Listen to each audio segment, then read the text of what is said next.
আমাৰ ছাত্ৰ ছাত্ৰী সকল সংস্কৃতম নামৰ এই ইউটিউব চ্যানেলটি সম্পূৰ্ণ শৈক্ষিক বিষয়ৰ ইয়াত সংস্কৃত অধ্যয়ন কৰি থকা ছাত্ৰ ছাত্ৰী সকলে সংস্কৃতৰ ব্যাকৰণ আৰু বিশেষকৈ নৱম আৰু দশম শ্ৰেণীৰ ছাত্ৰ ছাত্ৰী সকলৰ তোমালোকৰ যি সংস্কৃত পাঠ সংগ্ৰহ নামৰ পাঠৰ অন্তৰ্গত যিবিলাক পাঠ আছে সেই পাঠবিলাক একাদিক্ৰমে মই আলোচনা কৰি যাম। আশা কৰিছো তোমালোক সকলোৱে এই পাঠসমূহৰ পৰা উপকৃত হবা। আজি আমি সংস্কৃত ব্যাকৰণৰ পুৰুষ ইংৰাজীত পাৰ্সন বুলি কোৱা হয়, অসমীয়াত পুৰুষ বুলি কোৱা হয়, সংস্কৃতত পুৰুষ বুলি কোৱা হয়। গতিকে আজি আমি সংস্কৃত পাৰ্সন মানে সংস্কৃতৰ পুৰুষৰ বিষয়ে আলোচনা কৰিম। এটা ইংৰাজীত কি বুলি কোৱা হয়? পাৰ্সন বুলি কোৱা হয়।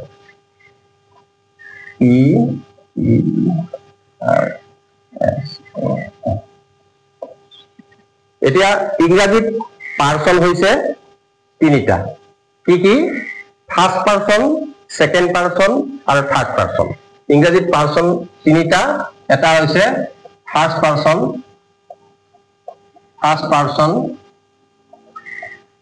সেকেন্ড পাৰ্সন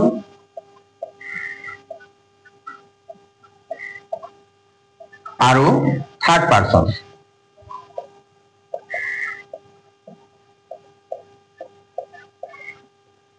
এতিয়া ইংৰাজীত আমি ফাৰ্ষ্ট পাৰ্সন কি কি পাইছো? ইংৰাজীত আমি ফাৰ্ষ্ট পাৰ্সন পাইছো আই, উই।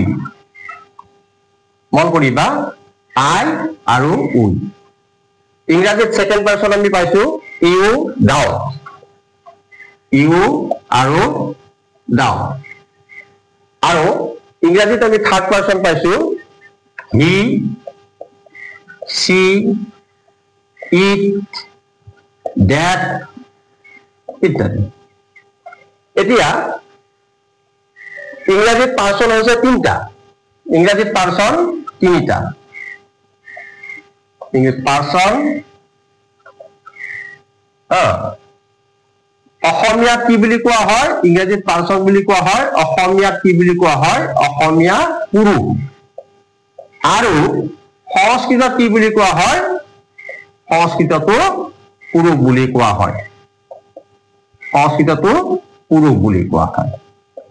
এতিয়া ইংৰাজীত যিটো ফাৰ্ষ্ট পাৰ্সন বুলি কোৱা হয়, অসমীয়াত সেইটো কোৱা হয় প্ৰথম পুৰুষ।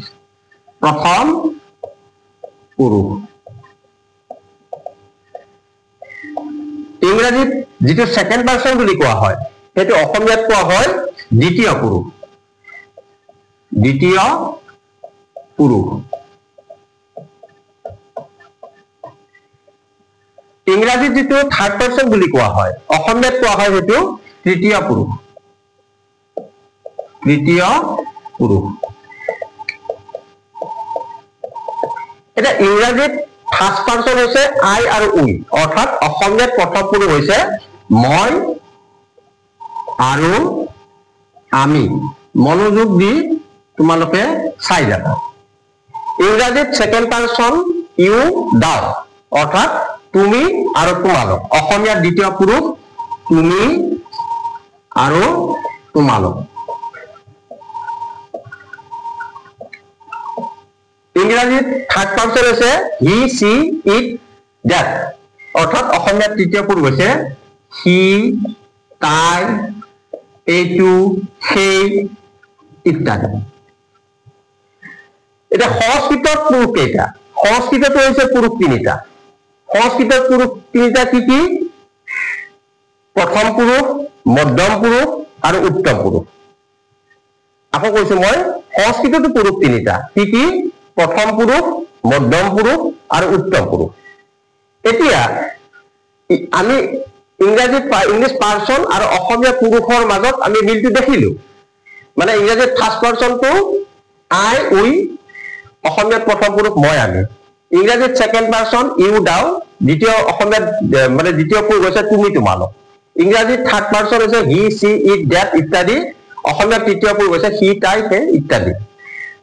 এতিয়া সংস্কৃততো পুৰুষ তিনিটা বুলি আমি গম পালো, প্ৰথম পুৰুষ, মধ্যম পুৰুষ আৰু উত্তম পুৰুষ। এতিয়া ইংৰাজীৰ যেটো ফাৰ্স্ট পাৰসন অসমীয়াৰ হেতু প্ৰথম পুৰুষ কিন্তু সংস্কৃতত হেতু কি পুৰুষ কয় উত্তম পুৰুষ মন কৰিবা উত্তম পুৰুষ ইংৰাজীত যেটো সেকেন্ড পাৰসন বুলি কোৱা হয় অসমীয়াত হেতু দ্বিতীয় পুৰুষ বুলি কোৱা হয় কিন্তু সংস্কৃতত হেতু কোৱা হয় মধ্যম পুৰুষ মধ্যম পুৰুষ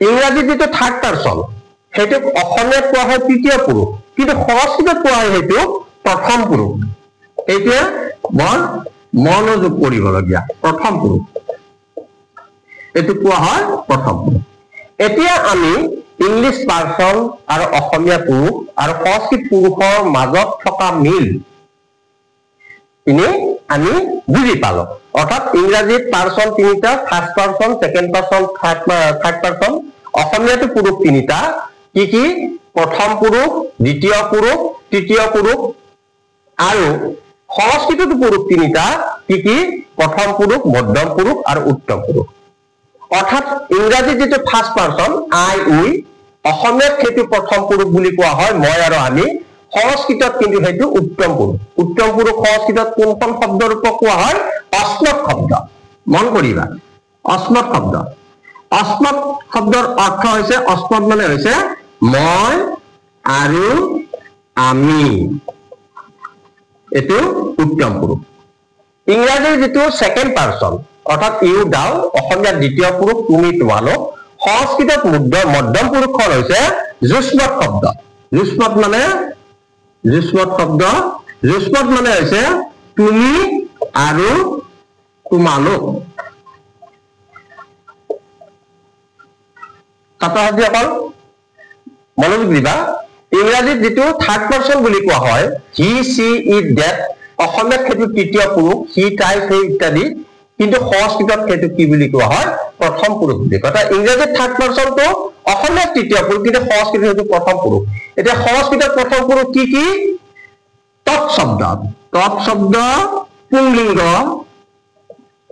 স্ত্ৰীলিঙ্গ আৰু ক্লীবলিঙ্গ এই তৎ শব্দৰ অৰ্থ হৈছে পুংলিঙ্গত হ'ব সি স্ত্ৰীলিঙ্গত হ'ব তাই আৰু ক্লীবলিঙ্গ এতিয়া মই আকৌ কৈছো তোমালোকে মন দিবা ইংৰাজীত পাৰসন তিনিটা কি কি ফাৰ্স্ট পাৰসন সেকেন্ড পাৰসন আৰু থাৰ্ড পাৰসন অসমীয়াটো পুৰুষ তিনিটা কি কি প্ৰথম পুৰুষ দ্বিতীয় পুৰুষ আৰু তৃতীয় পুৰুষ সংস্কৃতটো পুৰুষ তিনিটা কি কি প্ৰথম পুৰুষ মধ্যম পুৰুষ আৰু উত্তম পুৰুষ ইংৰাজীৰ যেটো ফাৰ্স্ট পাৰসন হেতু অসমীয়াৰ প্ৰথম পুৰুষ কিন্তু সংস্কৃতত হেতু উত্তম পুৰুষ ইংৰাজীৰ যেটো সেকেন্ড পাৰসন হেতু অসমীয়াৰ দ্বিতীয় পুৰুষ সংস্কৃতত হেতু মধ্যম পুৰুষ ইংৰাজীৰ যেটো থাৰ্ড পাৰসন অসমীয়াত হেতু তৃতীয় পুৰুষ কিন্তু সংস্কৃতত হেতু প্ৰথম পুৰুষ গতিকে ইংৰাজীত ফাৰ্স্ট পাৰসন হৈছে আই উই অসমীয়াত প্ৰথম পুৰুষ হৈছে মই আমি সংস্কৃতত উত্তম পুৰুষ হৈছে অস্মৎ শব্দখন অস্মৎ মানে হৈছে মই আৰু আমি